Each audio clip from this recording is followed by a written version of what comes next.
আল্লাহ। তার মানে কি আপনি এমন একজন মহান মানব, আপনি তো অজাতা বইয়ের ঘরে ঢুকবেন না। আপনার ঢোকার পেছনে তাহলে কারণ আছে। বলে কারণ হলো তোমার হোসাইন, তোমার হোসাইন। যে বলছে কারণ হলো তোমার হোসাইন, সঙ্গে সঙ্গে ফাতেমা থর থর করে কাঁপতেছে। থর থর করে কাঁপার কারণ হলো আল্লাহ নবী বলেছেন, ফাতেমা হাসান হলো অবিকল, আমি নবীর মতো। সুবহানাল্লাহ কন।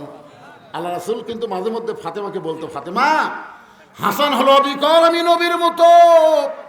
আর হোসেন একটু জেদি, এই জেদি হওয়ার কারণে আমি রাসূল হাসানের চাইতে হোসেনকে একটু বেশি ভালোবাসি। মা তুমি তোমার হোসেনকে একটু খেয়াল করবা, তোমার হোসেন কিন্তু খুব জেদি।